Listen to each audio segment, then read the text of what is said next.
같아요. 그치? 맞아. 사회적으로 근데 되게 누가 왔는데, 그 배우 이름 뭐지? 아무튼 그 나이가 좀 드신 분인데 와서 인턴 하면서, 그렇죠. 영화배우 같으세요? 네? 영화배우 같으세요, 오늘. 너무 멋있습니다. 과찬이십니다. 대학생 같으세요. 저 친구가 아첨하는 거예요. 지금. 아, 그래요? 참? 그렇게 보신다면 어쩔 수 없지만. 네. 그래도 좋은 말 하는 게 나아요. 맞습니다. 네, 칭찬해 주는 게 낫고. 브래드 피트 해주는 게. 같으십니다. 예? 브래드 피트 같으세요. 이게 아참 아니에요? 어쨌든 좋아요. 오늘 제가 문 안 여쭙겠습니다. 오늘 여러분 어떠십니까? 좋습니다. 이렇게 하는 거예요? 좋아요. 감사합니다. 오늘 이제 다윗 이야기를 할 건데, 다윗이 이제, 왕이 돼가지고 승승장구하는 그런 얘기를 할 겁니다. 그래서 이 다윗이 성장하는 그 이야기를 우리가 들으면서 우리도 같이 승승장구하고 또 성장을 했으면 참 좋겠어요. 네.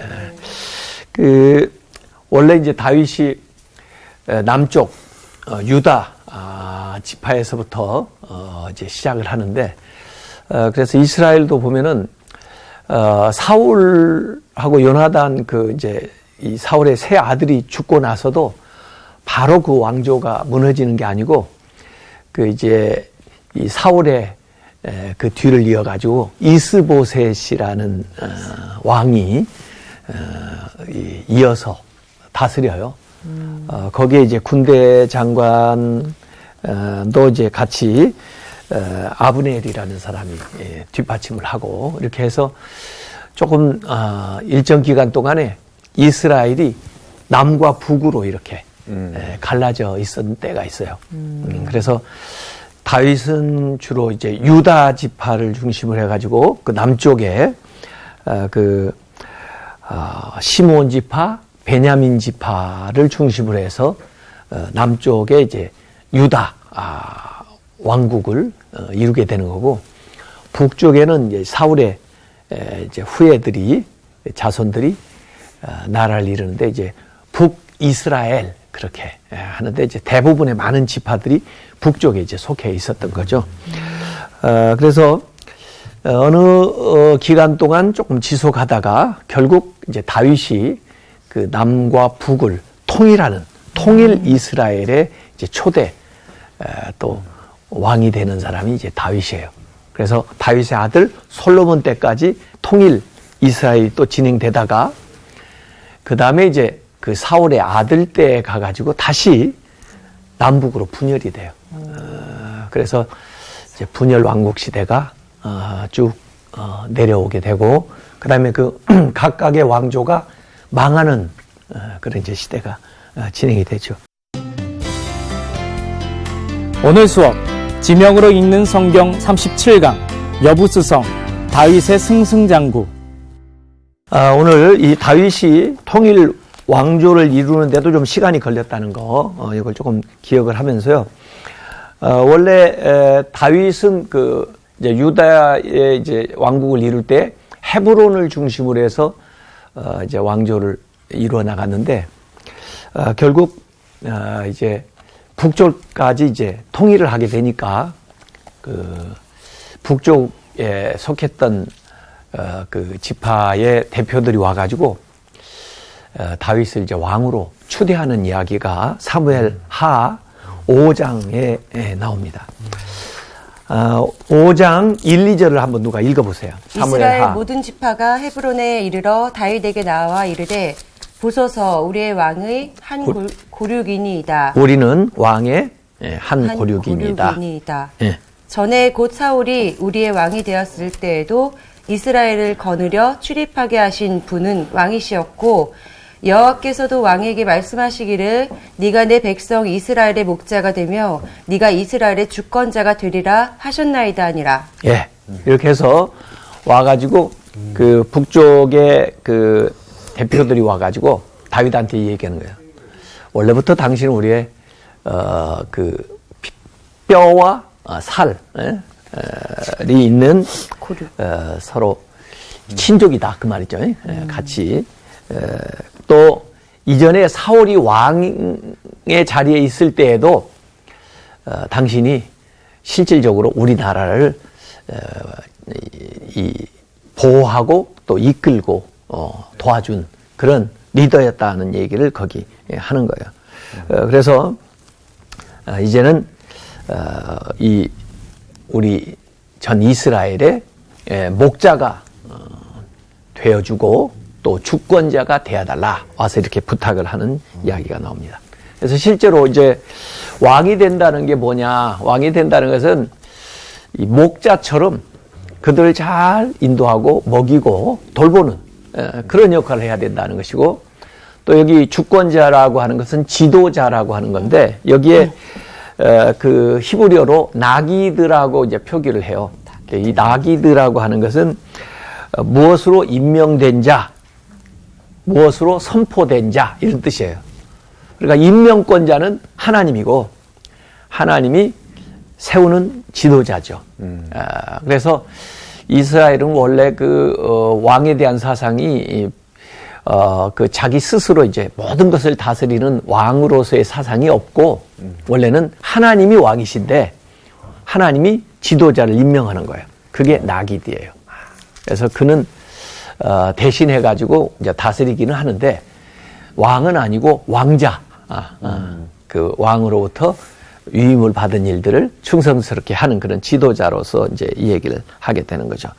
이렇게 해서 다윗이 결국은 이제 남쪽에서 시작해가지고 전 이스라엘의 이제 왕이 되게 되는데, 그 과정이 뭐 전쟁을 많이 해가지고 자기가 쟁취했다기보다는 오랜 동안 이제 기다리는 인내의 시간을 통해서 또 연단을 통해서 이렇게 주어지게 되는, 그래서 하나님의 방법으로 또 하나님의 때에 이 하나님의 뜻이 실현되는 것을 우리가 다윗에게 볼 수가 있어요. 그래서 원래 이제 처음에 사무엘한테 기름 부음을 받고 유다의 왕이 될 때까지 한 17년이라는 시간이 있었고, 그 많은 이제 연단 후에도 다시 그 남쪽에 이제 왕이 되었을 때에 나이가 30세였어요. 다윗이 남쪽 유다의 왕이 되었을 때 30세였는데 결국 전체 이스라엘의 왕이 되는 것이 37세, 여기 7년이라는 시간을 기다리고, 그리고 다윗이 70세까지 왕을 했어요. 그래서 33년 동안은 통일된 이스라엘의 왕을 했고, 전체 몇 년? 40년을 다윗이 이제 왕에 있었어요. 그래서 실질적으로 30세 유다의 왕이 돼서 통일 이스라엘의 왕 70세까지 이렇게 한 사람으로 되어 있습니다. 그래서 그 이야기가 사무엘 하 5장 5절에 나와요. 4절부터 한번 읽어보세요. 다윗이 나이가 30세에 왕위에 올라 40년 동안 다스렸으되 헤브론에서 7년 6개월 동안 유다를 다스렸고 예루살렘에서 33년 동안 온 이스라엘과 유다를 다스렸더라. 네, 그래서 연도를 다 계산해 보면 30세의 왕이 돼가지고 70세까지. 네. 네, 헤브론에서는 남쪽 유다의 왕이었고, 그다음에 그 후에 전체 이스라엘의 이제 왕이 됐는데 예루살렘에서 33년 동안 다스렸다 이렇게 이야기를 했어요. 그래서 그 성경에도 보면은 이 다윗의 그 오랫동안 기다린 그 경험을 다윗이 시편을 썼잖아요. 네. 그 시편에 보면은 그런 말씀들이 많이 나와요. 한번 제가 시편 37편 7절에서 9절까지 읽어보겠는데, 여호와 앞에 잠잠하고 참고 기다리라. 자기 길이 형통하며 악한 꾀를 이루는 자 때문에 불평하지 말지어다. 분을 그치고 노를 버리며 불평하지 마라. 오히려 악을 만들 뿐이라. 진실로 악을 행하는 자들은 끊어질 것이나 여호와를 소망하는 자들은 땅을 차지하리로다. 그래서 어떻게 보면 다윗의 자신에게 간증에서 나온 이야기 같아요. 참고 오래 기다렸더니 결국 하나님께서 그 소망하는 것들을 이루게 해 주셨다는 그런 뜻입니다. 시편 40편 1, 2절에도 보면 이런 말씀이 나와요. 내가 여호와를 기다리고 기다렸더니 귀를 기울이사 나의 부르짖음을 들으셨도다. 나를 기가 막힐 웅덩이와 수렁에서 끌어올리시고 내 발을 반석 위에 두사 내 걸음을 견고하게 하셨도다. 그래서 우리가 하나님의 뜻을 행하는 것도 중요하지만 in his time, 하나님의 시간에 하나님의 방법으로 이루어져야 정말 우리에게 복으로 다가온다 이런 걸 알 수가 있어요. 그래서 다윗에게서 우리가 인내하는 법을 배우는 게 참 중요한데 마시멜로 얘기라는 책 한번 읽어보신 적 있어요? 마시멜로. 읽어봤어요. 읽어보셨어요? 얇잖아요. 그렇죠. 금방 읽더라고요. 아주 한 가지 중요한 진리를 얘기해주고 있는데 그 만족 유예의 법칙이라는 거예요. 그 아이들을 데리고 오랜 시간을 두고 실험을 했대요. 이 마시멜로 달콤한 솜사탕 같이 생긴 그거죠. 그걸 아이들에게 어린아이에게 그 이제 하나를 주면서 한 3살쯤 먹은 아이 보고 야 내가 15분 후에 내가 와서 볼 때까지도 그걸 안 먹고 그대로 참고 있으면 그때 와서 그걸 보고 하나를 더 주겠다 이거야. 어떤 아이는 그 15분을 참지 못하고 그걸 먹어. 그런 아이는 그걸로 끝나는 거고 또 어떤 아이는 좀 먹고 싶지만 침은 좀 발라가면서라도 참고 견디는 거야. 그래가지고 15분 후에 그대로 하나 있으니까 또 하나를 더 준 거야. 그래서 2개를 먹었던 이렇게 만족을 유예시킬 줄 알았던 이 기다릴 줄 알았던 아이들이 나중에 보니까 학업 성취도도 높고 또 굉장히 성공적인 삶을 살더라. 그게 이제 마시멜로 이 얘기에 나오는 주요한 이야기거든요. 그래서 참고 기다릴 줄 아는 거 이게 굉장히 중요하다는 얘기를 해주고 있어요. 다윗 시대에 다윗이 이제 왕위로 올라갔던 때 그 지도를 한번 봤으면 좋겠는데요. 우선 다윗은 그 블레셋 지역 시글락 지역에서 있었었어요. 그리고 그 사울의 아들 이스보셋은 그 사울 죽은 다음에 마하나임의 수도를 정하고 북쪽 이스라엘이죠. 있었는데 그 다윗의 군대 장관인 요압하고 아브넬하고 기브온 쪽에서 전투가 있었었고요. 그 다음에 그 다윗은 이스라엘의 왕이 그 헤브론에서 됐어요. 그래서 헤브론은 주로 그 유다 지파가 속한 그 지역인데 유다의 이제 왕이 된 거죠. 그래서 남북이 이렇게 놓여 있는데 결국은 이제 이 다윗이 이스라엘을 통일하게 되면서 그 헤브론에서 올라가면 베들레헴이 나오고요. 그 다음에 이제 베들레헴에서 올라가면 그 여부스가 나오고요. 여부스에서 쭉 올라가면 세겜이 나오는데 요게 이제 이 이스라엘로 말하면 중앙 산악지대예요. 산 위에 있는 쭉 그 주요한 도시들이고 그 길을 따라서 이제 족장들이 왔다 갔다 했던 그 도로거든요. 근데 이제 이를테면 북쪽 이스라엘하고 남유다하고 그 경계가 그 여부수 있는 쪽이에요. 이 여부수가 원래 이제 이 이스라엘에게 이제 정복해라고 했던 땅이었는데 그 여호수아 시절에 정복을 못하고 남겨놓은 그래서 여부수 족속들이 거기는 좀 견고한 성읍이기 때문에 여전히 살고 있었던 데예요. 그래서 북쪽에 이스라엘에도 속하지 않고 남쪽 유다에도 속하지 않은 그런 중간지대죠. 그래서 이 다윗이 왕이 된 다음에 어디에다 수도를 정할까? 물론 지금 헤브론 사람들은 그냥 통일을 해도 헤브론에서 이제 수도를 정하고 했으면 좋겠다는 생각을 했겠죠. 그래서 사실 반대한 사람들도 있어요. 수도를 옮기는 것을. 그러나 다윗은 이 북쪽과 남쪽을 통합을 해야 되니까 중간지대에 수도를 정하면 좋겠다 하는데 보니까 그 여부수 그곳에 가서 이제 수도를 정하면 좋겠다. 그래서 그 전에는 이 여부수였었는데 그 여부수를 이제 다윗이 점령을 해가지고 처음에는 이제 다윗성, 시온성 그렇게 이름을 붙이다가 그다음에 결국 거기가 예루살렘이 된 거예요.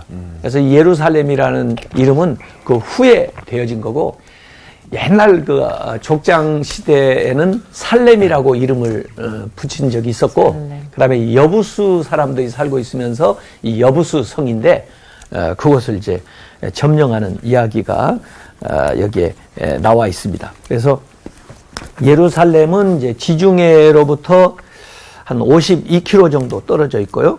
사해로부터는 한 24km 떨어져 있는 해발 750m 아주 고지예요. 산 위에 세워져 있는 곳이고 거기에 이제 그 밀로 성벽을 쌓고 거기에 여부수 족속들이 쭉 살고 있었거든요. 그래서 다윗 시대 그 여부수 성 조감도를 보면은 그 밀로 성벽도 있고 그 안에 이제 그 여부수 족속들이 산 위에 이렇게 성을 쌓고는 살고 있었어요. 요것을 이제 점령을 해 들어가는데 그 다윗이 예루살렘을 이제 그 여부수 성을 이제 공격하려고 할 때 그 여부수 사람들이 아주 조롱을 했어요. 아유, 너희들 뭐 올라와봤자 우리 약한 사람이 나가도 장애를 가지고 있는 사람이 나가도 너희들 충분히 물리칠 수 있다. 이렇게 이제 장담을 했었던 거거든요. 왜냐하면 아주 천혜의 요새에 딱 자리를 잡고 있었기 때문에. 물론 이제 거기 함락하기는 힘들겠지만은 결국 거기를 차지하게 되니까 역으로 다윗도 이스라엘도 이 예루살렘 성이 굉장히 요새가 되는 거예요. 그래서 강해졌구나. 차지하기도 어렵겠지만 차지하고 나면 굉장히 또 오히려 유리하게 되는 것인데, 이제, 여부수 성을, 점령하는 작전이 여부수 성이 언덕 위에 산 위에 세워진 도시라고 그랬잖아요. 문제가 물의 문제를 해결하는 거잖아요. 아래 이제 기드론 골짜기에 물이 흘러가는데 그 물을 성 안으로 끌어올려야 되잖아요. 그래서 얕은 경사로를 만들어가지고 여부수 성벽 아래쪽까지 물이 흘러오도록 굴을 파요. 터널을 파는 거예요. 그래가지고 물이 쭉 들어와요. 그러면 이제 여부수 성벽에서는 그 물에 도달하기 위해서 아래로 이제 구멍을 뚫어야 되겠죠. 그래서 어느 정도 내려와 가지고 또 실제로는 두레박 같은 걸 내려서 물을 길어 올릴 수 있도록 그렇게 이제 그 여부수 사람들도 만들어 놨던 거예요. 그래서 물을 공급을 받았는데 다윗이 그 여부수 성을 공격하는 루트가 바로 물길이야. 물길 따라서 안으로 들어갈 수가 있잖아요. 그 안에 있는 사람들은 밖에서 올라올 줄 알고 그렇게 대비를 하고 눈에 띄면은 공격을 하려고 했는데 보이지 않는 그 물길을 따라 쭉 안으로 들어와가지고 올라가요. 나중에 이제 그 히스기야도 그 시대가 많이 지난 다음에 이제 그 사내립의 공격을 받고 포위를 당했을 때 이 히스기야 터널을 공사를 해가지고 물을 계속 공급받으면서 견뎌냈는데 요새도 이제 예루살렘에 우리가 성서 현장 그 연수를 가면 그 히스기야 터널 그 당시 이제 처음에 만든 것은 여부수 사람들이 만들었던 거고 나중에 이제 히스기야가 좀 더 크게 만든 건데 거기 이제 걸어가는 체험을 할 수가 있어요. 그러니까 실제 걸어가면 어느 깊은 데는 막 이렇게 물이 있어요. 물이 지금도 그래서 가슴까지 막 그다음에 무릎 아래 이렇게 와요. 거기 거기 동굴에 물 있는 데를 지나가는 거예요? 예, 거기 위에서부터 아래까지 나와서 제일 아래 실로암 연못까지 나올 수가 있어요. 얼마나 멀어요? 굉장히 좀 길어요. 그래서 나도 거기 재보지는 않았는데 거의 한 700-800m 되는 것 같아요. 네, 이렇게 걸어 나오는 그런 이제 루트가 있습니다. 그래서 결국은 이 다윗이 그 여부수 성을 함락을 하고 이름을 처음에는 다윗성 이렇게 붙였어요. 그래서 그 다윗 그 성에 그 추정도를 보시면은 그 예루살렘을 이제 그 쭉 이제 예루살렘 성이 구도시 옛날에 있었던 것들을 대부분 포함하면서 다윗성이 그렇게 되어 있습니다. 그래서 지금 다윗성 계속 발굴 작업을 하고 있어요. 요사이도. 그래서 옛날에 있었던 것들을 현장을 발굴해 가지고 복원을 하는 것들이 있는데 그건 아마 다음 시간에 조금 우리가 얘기를 더 해볼 거고 제가 그 다윗 타워 지금도 옛날의 그 모습을 굉장히 많이 간직하고 있어요. 이 다윗 타워에 대개 이제 그 예루살렘의 성서 현장을 가면은 밤에 여기 가보면 참 좋아요. 밤에 이 다윗 타워에 들어가면 그 레이저 쇼를 하는데요. 그 성벽에다가 레이저를 쫙 쏴줘요. 근데 그 성벽에 이 예루살렘의 그동안의 역사 이야기를 전부 펼쳐줘요. 그러면서 거기에 만화로요? 돌들은 진실을 알고 있다. 그 돌들이 이야기한다 해가지고 그 이야기를 쭉 해주는데 예루살렘을 정복한 자가 세계를 정복했다. 그러면서 다윗 왕조부터 시작해가지고 바벨론, 또 페르시아, 알렉산더 대왕, 로마 제국, 그리고 그 십자군, 또 이슬람 살라딘, 오스만 터키, 나폴레옹, 영국, 아랍, 팔레스타인까지 쫙 그 역사가 쭉 나옵니다. 그래서 거기를 차지하려고 강대국들마다 굉장한 노력을 했고 실질적으로 그렇게 주인이 많이 바뀌었어요. 예루살렘이. 지금도 뭐 예루살렘을 이스라엘의 수도로 한다 하는 것과 또 그걸 반대하는 측과 지금 여러 가지 일이 많잖아요. 그래서 지금은 이제 국제사회가 개입을 해가지고 그걸 조금 나눠주고 그랬지만은 이 예루살렘 또 이스라엘 가면 샬롬을 얘기하는데 사실은 샬롬이 없어요. 매일 거기 싸움이 있기 때문에. 자, 이 다윗 이야기가 오늘 사무엘하 5장 10절에 이렇게 나옵니다. 한번 읽어보세요. 만군의 하나님 여호와께서 함께 계시니 다윗이 점점 강성하여 가니라. 예, 그래서 다윗의 왕조가 점점 확장되어 가지고 커졌다 하는 이야기가 나옵니다. 그래서 이 다윗 왕국의 확장도 이 지도를 한번 보면요. 원래 최초에는 다윗의 왕조가 조만하게 시작됐죠. 헤브론을 중심으로 해서 그때만 해도 이스라엘 전체가 그렇게 크지 않았어요. 그 위쪽에 사울 왕 때 있었던 것을 이제 다윗이 이제 같이 통일해가지고 통일 이스라엘이 된 다음에 그 다음에 점점 확장되는 거예요. 그래서 굉장히 남쪽으로는 이집트까지 내려오고요. 그 다음에 에돔이라든지 아말렉이라든지 모압이라든지 암몬이라든지 이런 지역들을 많이 차지하게 돼요. 또 시리아의 그 다메섹까지 차지하게 되고 그 위쪽까지 쫙 이제 올라가게 되죠. 와. 그래서 다윗 시대에 굉장히 나라가 많이 확장이 됐는데 실질적으로 보면 이집트하고 거의 맞먹을 만큼 큰 영토를 다윗이 다스리고 있었고 그 다음에 솔로몬 시대에 가서는 조금 더 확장을 해가지고 나라가 발달되었던 이걸 볼 수가 있습니다. 그래서 나라도 이렇게 확장되어 나가지만 실제로 다윗의 삶도 보면은 이렇게 성장 스토리가 쭉 나와 있어요.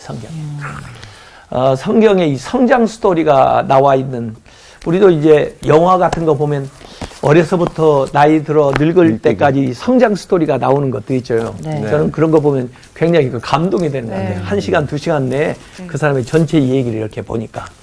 성경에 요셉 같은 사람, 어려서부터 총리가 될 때까지 또 그리고 나이 들어 죽을 때까지의 이 얘기가 쫙 나오잖아요. 이 성장 스토리. 다윗도 마찬가지예요.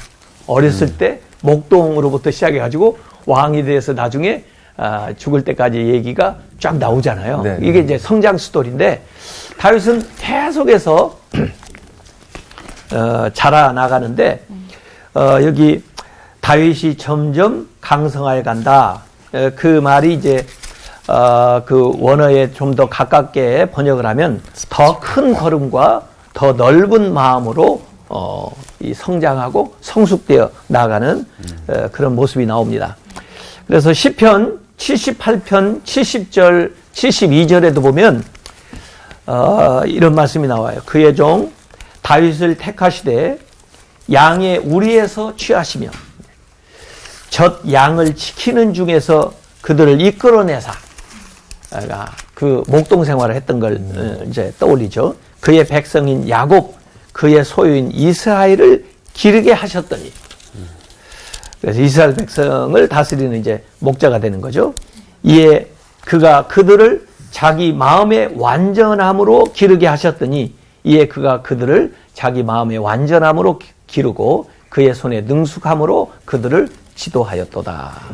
이렇게 해서 결국 광야에 도망가 있었던 그런 이 도망자였던 이 다윗이 결국 헤브론에서 왕이 되고 통일 이스라엘을 이끌어가는 그리고 나자를 성장시키고 확장하는 그런 위대한 인물이 됐다. 그래서 저는 이런 얘기 하고 싶어요.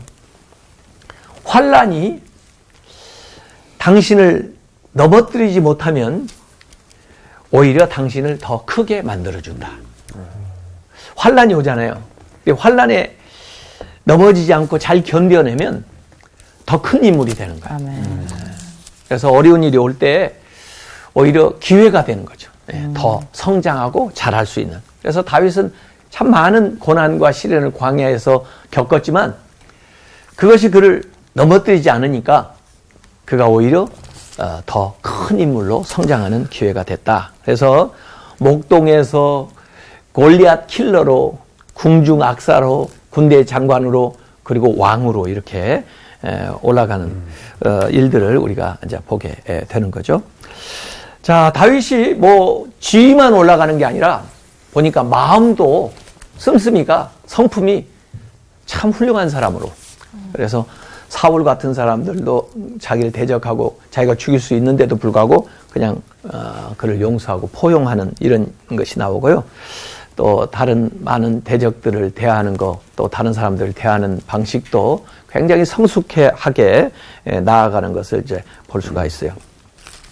다윗이 이제 그 예루살렘의 수도를 정해가지고 남북에 이제 정치적으로 좀 하나 되게 만든 다음에 그 다음에 첫 번째로 한 일이 뭐냐면 법궤를 예루살렘으로 가져오는 일을 했어요. 하나님 앞에 드리는 제사, 예배를 회복하는 일을 최우선으로 한 거죠.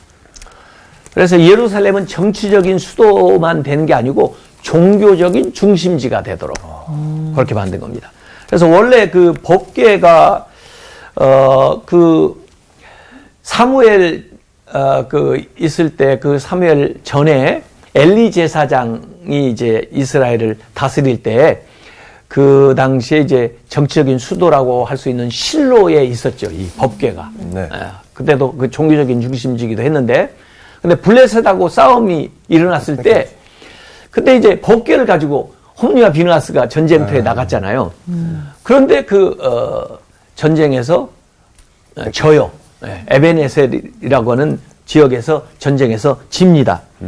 그래가지고 그 법궤를 이 블레셋 사람들이 전리품이다 생각을 해가지고 가지고 자기들의 그 도시인 아스도드까지 가져가요. 그래서 다곤 신전에다가 전리품이라고 자기 신이 마치 승리를 줬다는 그런 기념품으로 갖다 놨는데 아침에 일어나 보니까 다곤 신당이 엉망이 되고 신상들이 목이 부러지고 난리가 나서 재앙이 임한 거죠. 그래서 이제 결국은 그 법궤를 이스라엘에 자발적으로 돌려주게 되는 거예요. 왜? 가는 데마다 재앙이 임하니까 여기 못 두어. 보내. 그래가지고 계속해서 베세메스에까지 이제 그 황소의 수레에 실어가지고 그냥 보내는데 어떻게 그 길을 잘 찾아가지고 황소가 그 베세메스 이스라엘 지역까지 와요. 이스라엘 사람들이 그 이제 법궤를 가져다가 길랏 여라임에다가 안치를 해놓죠. 거기에서도 이제 사실 나중에 사무엘이라든지 또 사울이 왕이 되었었지만은 이 자기가 다스리는 그곳으로 이전을 할 생각을 못했어요. 또 왠지 좀 무서운 마음도 들고 그랬겠죠. 그래서 그냥 거의 방치하다시피 한 거예요. 그래서 길앗 여아림이라는 곳에서 오래 머물게 됐습니다. 그 길앗 여아림도 지금 가보면 그 프란시스코 교회가 거기에 있는데 그때 그 이야기를 거기 가면 다 들을 수가 있어요. 그래서 거기에 법궤가 안치되어서 있던 곳이다라고 이제 나오는데 어쨌든 여기 이제 이 법궤를 이송하는 이야기가 사무엘하 6장에 나옵니다.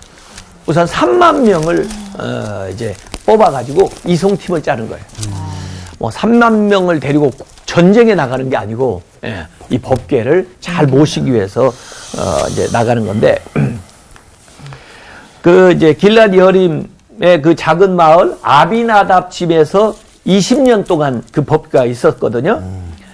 그래서 그 법궤를 이제 이전을 해 오는 겁니다. 근데 실제로 길앗 여아림에서 이제 이 20년이 있었고 그랬지만은 그 후에도 시간이 많이 지났으니까 다윗이 이 법궤를 예루살렘으로 이제 모시는 그 기간 동안 사실 이 법궤가 70년 동안 떠나 있었던 거예요.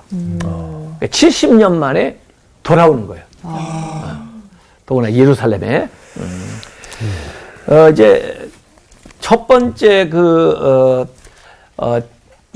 이송할 때는 그 깨끗한 새 수레를 준비해 가지고 그 수레에 법궤를 싣고 이제 왔어요. 근데 그 수레에 싣고 오는 방식은 원래 블레셋 사람들이 이거 보낼 때 수레에다 실었잖아요. 네. 근데 원래 성경은 수레에 싣고 날려라는 게 아니야. 메고 그것도 제사장 지파 사람들이 어깨에 메고 이렇게 가게 했는데 어찌 이상하게 이 참 의도는 좋았는데 그 성경을 아마 제대로 못 읽어왔는지 하나님께 기도를 안 했는지 그래가지고 가져오다가 아마 싣고 오는 그 소가 타작마당에서 뭐 뛰면서 이 법궤가 떨어질 어떤 그런 상황이었나 봐요. 가지고 우사가 아싸 하다가 압사해버린 거야. 우사가 압사한 사건이 발생해요. 이름을 잘 지어야 될 것 같아. 웃으면 안 되는데. 예. 그러니까 좋은 일을 하려다가 난리 났잖아. 네. 그래서 제가 이렇게 생각할 때는 우사 집에 있었는데 그 집 아비나다 집에 있었는데 아마 법궤를 너무 소홀하게 취급을 했던 것 같아. 또 마치 자기가 주인인 것처럼 감독자처럼 이렇게 생각했던 것 같아. 정말 우리가 예배하는 자세로 하나님 말씀 따라 해야 되는데 그러지 못해서 참 이 사건이 일어난 이야기가 거기에 나옵니다. 그래서 그 이야기를 이제 그 지역을 베레스 우사라고 하고 오벳 에돔 집에다가 우선 3개월 동안 더 진행을 못하고 머물러 두었는데 오히려 그 오벳 에돔 그 집 사람들은 다 복을 받는 거야. 네. 그래서 다윗이 다시 한번 이제 성경을 찾아보니까 보니까 성경에 원래 그 법궤를 매는 방식이 나왔거든요. 민수기 4장하고 7장에 보면 법궤를 이동할 때 어떻게 포장을 해라. 그 칸 막는 휘장으로 법궤를 덮고 그 위에 해달 가죽으로 덮고 그 위에 순청색 보자기로 덮고 그리고 레위 지파 또 고핫 자손이 그 법궤를 채에 꿰어 어깨에 메고 가라고 그랬는데 그러지를 못했던 거거든. 그래서 이번에는 그런 방식으로 이제 법궤를 우송을 하는 거예요. 그래서 이제 이송을 하는데 보니까 6발 가고 나서 그 다음에 거기 제사를 지내고 그러니까 육보 일제 그냥 빨리 막 이렇게 수레로 끌고 가려고 하지 않고 정말 조심스럽게 6발 떼고 제사를 드리고 이런 식으로 그러면서 이제 다윗이 직접 나가가지고 자기가 앞에서 선도하고 그런 것이 나오는데 이 그림을 그려놓은 게 있어요. 그 화가 루이지 아데몰로라고 하는 사람이 법궤를 예루살렘으로 가져오는 다윗 왕 해가지고 다윗 왕이 제일 앞에서 하프를 연주하고 그 음악 연주하는 사람 따르고 그 다음에 뒤에 사람들이 이제 오는 그 얘기가 나옵니다. 그래서 이 다윗은 예배자가 되는 것이고 또 오벳에돔처럼 이렇게 잘 섬기는 그런 이제 삶을 살아가면서 그 법궤가 예루살렘으로 들어오는. 그래서 다윗의 삶에 있어서 그 예배를 제일 앞세우고 또 예배에 최선을 다하는 이런 모습인데 이게 이제 다윗이 막 들어오면서 춤을 추고 그러니까 예? 미갈은 원래는 다윗의 처거든요.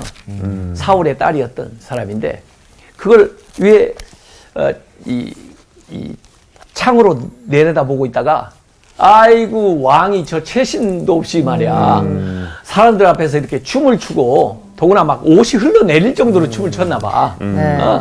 몸까지 막 드러내고 저게 뭐야 하고 조롱을 했어요.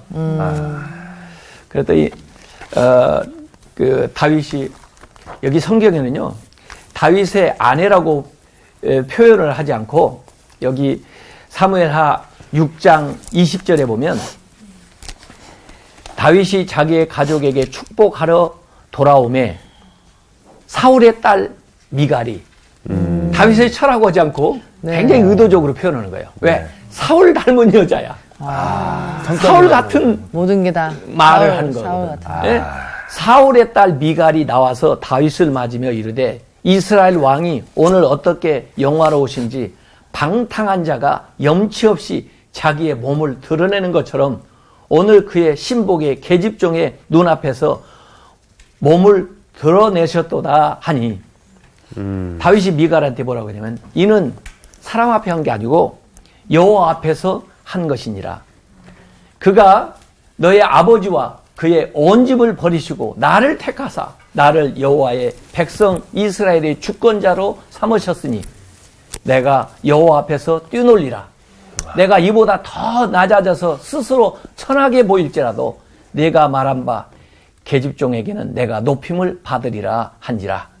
그러므로 사울의 딸 미갈이 죽는 날까지 그에게 자식이 없으니라. 이렇게 나와요. 자, 그래서 아까 우사도 뭐 관리자의 입장에 처하고 예배자의 역할을 하지 못하니까 죽은 것처럼 이 미갈도 왜 이렇게 방관자의 입장에서 또 비판자의 입장에서 서 있기 때문에 결국 자식도 없었다 하는 얘기가 나오잖아요. 그래서 이 다윗은 정말 예배자의 모습으로 사람 앞에가 아니라 하나님 앞에 최선을 다해서 예배하고 또 그 법궤를 결국은 예루살렘에까지 딱 이동해서 안치하는 이야기가 여기 성경에 나와 있습니다. 그래서 하나님께서는 그 성경에 보면 다윗이 드렸던 그 예배를 그리워하셨대요. 그래서 다윗의 장막에 대한 이야기가 사도행전 15장 16절에 나오는데 이후에 내가 돌아와서 다윗의 무너진 장막을 다시 지으며 또 그 퇴락한 것을 다시 지어 일으키리라. 그래서 다윗을 통해서 받았던 그 예배를 하나님 그리워하시는 거예요. 다윗은 뭐 성전을 짓지는 못했잖아요. 나중에 솔로몬이 성전을 지었는데 그렇지만은 그 다윗이 진심을 다해서 드렸던 그 예배를 하나님께서 기뻐하셨다. 그래서 다윗도 이렇게 삶이 깊어지고 영역이 커진 것처럼 이스라엘 나라도 다윗이 다스리면서 원래 한 1만 5,600 제곱킬로미터였던 나라가 15만 6천 제곱킬로미터 정도로 한 10배 정도 이상 이렇게 나라의 영토도 커지고 부강해지고 강대해지는 그런 나라를 이루었다. 그래서 다윗도 성장했지만 그와 더불어 나라도 든든해지고 또 하나님을 섬기는 신앙생활도 온전해진 그 얘기가 오늘 나와 있습니다. 그래서 우리도 승승장구, 예? 우리가 잘함으로써 우리의 주변이 다 좋아지고 더불어 강대해지는 그런 일들을 경험하기를 바랍니다. 좋습니다. 네. 다음 시간에 또 더 재밌는 얘기 가지고 찾아오겠습니다. 고맙습니다. 날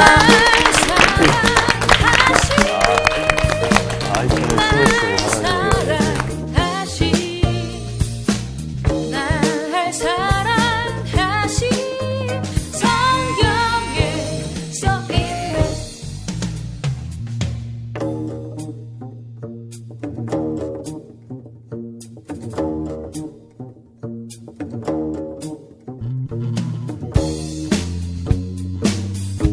About the love of Jesus. 이번 주 퀴즈입니다. 하나님의 말씀이 학계 선지자에게 임했을 때는 어느 왕의 시대일까요? 1번 고레스, 2번 다리오, 3번 느부갓네살. 정답을 아시는 분은 성서학당 홈페이지에 정답을 올려주시거나 우편으로 보내주시면 됩니다. 선정되신 분들에게는 대한성서공회에서 성경 통독을 위한 최고의 자습서 성경 2.0, 세상을 바꾸는 복음 매거진 크리스천어티 투데이 1년 정기 구독권, 성서학당 선생님들의 저서 중 하나를 드립니다.